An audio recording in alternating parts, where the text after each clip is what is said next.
Hello, everybody. I hope you guys are having a fantastic day. Let's take a moment and clap. Just breathe. Palantir is up over 20% in normal trading hours. I was super worried and anxious that Palantir was not going to hold their gains from after hours last night, but it turns out that Palantir actually held its gains and more. And today was a very rough day with the CPI data because nobody knows what the F happened. By all accounts, the market should have tanked, but the market was such a mixed bag today.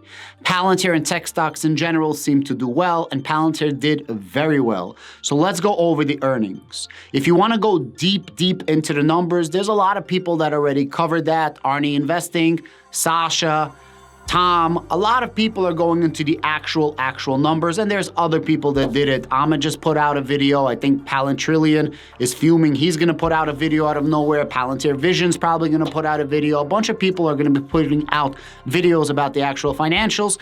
So let me not bore you, and let me give you a macro look about what's happening with Palantir and a little bit about the numbers. So Palantir meets first time ever, 2 years early, GAAP profitability. What exactly is GAAP profitability? Generally accepted accounting principles. And what does that mean?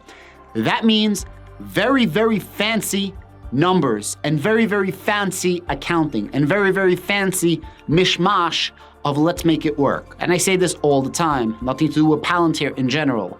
So after making the numbers work and playing around and making magic, Palantir is GAAP profitable. Now, when I say that, making magic, all companies do that. And all of a sudden, Palantir was supposed to be GAAP profitable by 2025 because they were supposed to be, I believe, 2024. They pushed to 2025. All of a sudden, we get this beat, and we are actually positive 1 cent. Earning per share, positive 1 cent. Crazy. And GAAP profitability hits 39 million. Well, where did the 39 million come? Was our numbers anything crazy? And also we beat with profitability. We were expecting like low 500 millions. I think we got like 508, 509 off the top of my head. So we actually beat a little bit about that. Why did we beat? We beat because of the foreign exchange conversion. So we ended up beating a little bit our estimates. All good, great.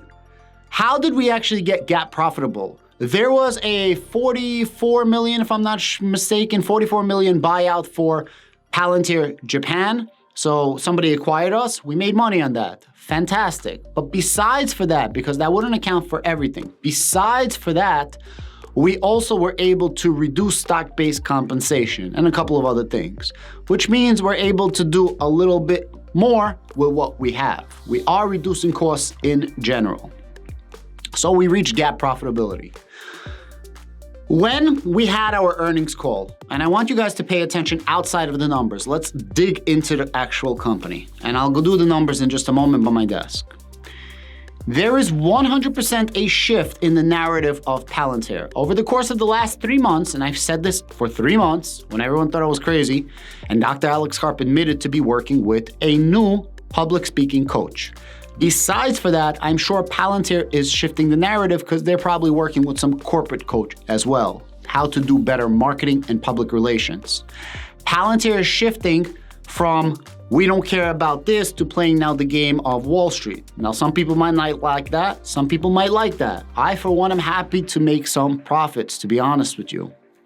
They're now shifting it from let's become profitable and show that we're one of the few tech companies or starting tech companies, and he keeps taking jabs at Snowflake, that can actually make profitability. And actually the funniest thing was, the questions that come out every single quarter for earnings is, when will you be profitable? When will you be profitable? Dr. Alex Karp and the team says, well, we'll answer this question today. We are profitable now. It was the funniest thing, and it was such a layup, and Alex Karp just dunked the ball. There is a shift in narrative from, hey, we're a crazy growth company, right? Because in the beginning, in all of the earnings calls, it was always 30%. We're gonna grow 30% through 2025.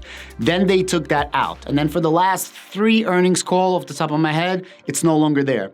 Why is it not there? Because they're probably not gonna reach that 30%, and it kind of we understood. So now they're gonna focus on GAAP profitability. Why? One of the reasons why is because I think that it came out of nowhere with this acquisition. So now they're GAAP profitable and they cannot lose that. So now for 2023, they kept saying we will be GAAP profitable by the end of this year, which means we might have a non-GAAP profitable quarter next quarter. But they're gonna do everything possible to try to meet that GAAP profitability. And if they do that, Palantir can go up through 2023. Besides for that, I still have high hopes and expectations for the second half of 2023 that a lot of the contracts and relationships that they're building, and we did increase our customer count, is gonna come to fruition, and we're gonna get more revenue coming in, which is gonna increase our numbers. Because you have this shift in narrative right now, you're gonna start getting upgraded from Wall Street. Jefferies actually upgraded Palantir from $8 to $10. And I was on, shout out to Arnie Investing, I was hit with him, the bullish investor, and Emmanuel, and I said, expect upgrades from Wall Street. Now, not all Wall Street is, jumping up for joy, but most people just want to see GAAP profitability. The analyst from Citi came out, said, hey, they reached GAAP profitability, that's great. However, their numbers are still bad. So that's his take on it. Because there's a shift in narrative, there can be more upgrades by analysts. Now, whether they're warranted upgrades or not warranted upgrades, this is gonna be a perception, and I do believe that the price of Palantir is gonna do well. I don't know if the next quarter Palantir is gonna have a better price than it is now, because they actually have to come up with numbers. And if their numbers are not gonna meet expectations, and we're not gonna beat expectations, and we're no longer gonna be GAAP profitable, the share price of Palantir is gonna go down, because now the perception is Palantir cannot keep being profitable now once that they are profitable. You get what I'm trying to say? At the end of the day, Palantir has no debt, which is fantastic. And they're a company that's not gonna go under, which is great. And they have a lot of money for acquisitions in their war chest to expand, which I think is coming. But you actually have to grow, and you actually have to, justify the multiples of price that your share prices are trading at. Just think about it. They were profitable 1 cent. Whether they're profitable 1 cent or down 1 cent, or for that matter, a few cents, it doesn't make a difference because their share price is at $9, right? Just for you guys to understand. And I'm not taking away nobody's mojo. I'm excited as anybody. I just want to see green finally, because we're just down, down, down. And as long as we're going to keep getting upgrades from analysts, which I do believe there's going to be more, not just Jefferies, I think that the price of Palantir is also going to go up based on those analyst upgrades, because a lot of people are just going to close their eyes and be like, oh, we're GAAP profitable. This is a fantastic thing. How is this possible? So on and so forth. With that said, I do think that Karp is doing a fantastic job speaking in public. And whether you guys believe this is something good or not, I think it's absolutely excellent. Some people are like, oh, I don't want him to play Wall Street game. I, for one, just want the share prices to go up. I want the stock to go up at the end of the day. So this is my perception about what's happening with Palantir. This is outside of the numbers. Let's just see what's going on a macro level. And I believe that you're gonna see this reoccurring in the next couple of earnings. And they cannot take away the GAAP profitability, because if they do, like I said, they're gonna be kaput. So they're gonna keep focusing on it. And I wanted to point out, Karp did slam the desk very quietly. He was like, he was keeping it calm. So good for him. Shout out to Palantir. Do I think Palantir is gonna moon up? I don't think so. They might have a small run up, like I said, because of the upgrades from analysts. But this GAAP profitability is also putting a shadow so nobody sees the actual numbers. And the actual numbers of Palantir was not great. Let's go over to my table really fast, and we'll go over the numbers, and then I'll give you some final thoughts. All right, guys, this is the presentation. If you go a little bit lower, let's just go over some of the key points. Revenue growth, 18% year over year with 509 million. This is not what we were promised of 30%. And this number just keeps going down, down, down, right? At first it was like over 30%, but promised 30%. And then that went under 30%. And then that went now under 20%. This is not good. This is a very good number right here. 976 deals closed, up 61% year over year.